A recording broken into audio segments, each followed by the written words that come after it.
जय श्री कृष्ण।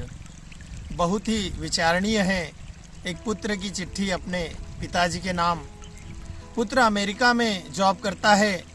उसके माँ बाप छोटे शहर में रहते हैं, अकेले बुजुर्ग हैं, बीमार हैं, लाचार हैं। जहाँ पुत्र की आवश्यकता है वहाँ पैसा भी काम नहीं आता। पुत्र वापस आने की बजाय पिताजी को एक पत्र लिखता है। पुत्र का पत्र पिताजी के नाम।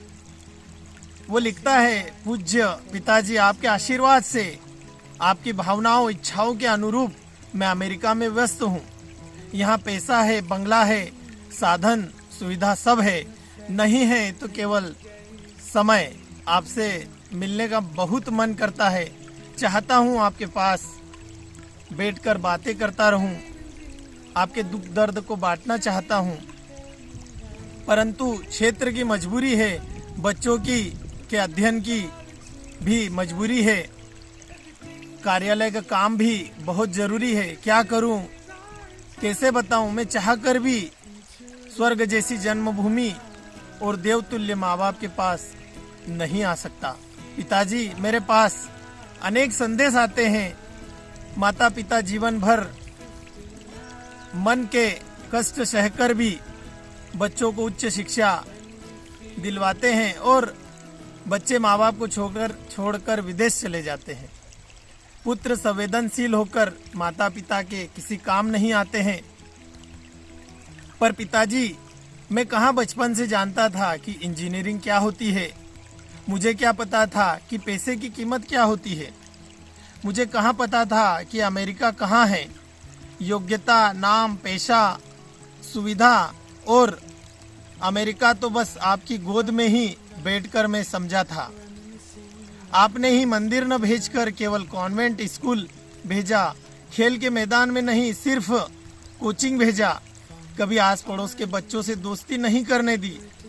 आपने अपने मन में दबी हुई इच्छाओं को पूरा करने के लिए दिन रात समझाया कि इंजीनियरिंग, पद, पैसा, रिश्तेदारों के नाम की वैल्यू क्या होती है।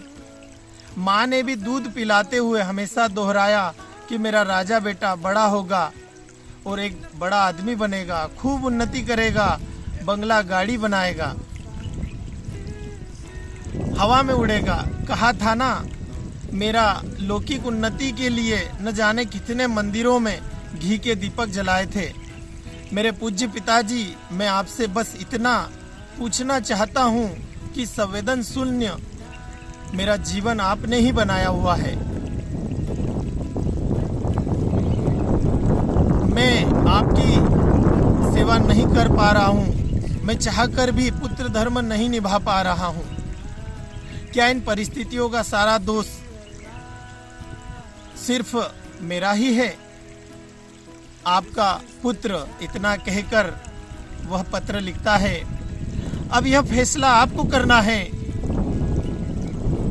यह फैसला हर माँ बाप को करना है कि अपना पेट काटकर, तकलीफ सहकर, अपने सब शौक समाप्त करके बच्चों के सुंदर भविष्य के सपने क्या इन्हीं दिनों के लिए देखते हैं। शिक्षा अत्यंत महत्वपूर्ण है, पर साथ में नैतिक मूल्यों की शिक्षा, राष्ट्र प्रेम और सनातन धर्म संस्कार भी उतना ही जरूरी है। क्या वास्तव में हम कोई गलती तो नहीं कर रहे हैं? विषय अत्यंत चिंतनीय है। मनन अवश्य कीजिएगा। परमात्मा सभी को सद्बुद्धि दे। आपका जीवन मंगलमय हो। इन्हीं शुभकामनाओं के साथ पुनः जय श्री राम, जय श्री कृष्ण।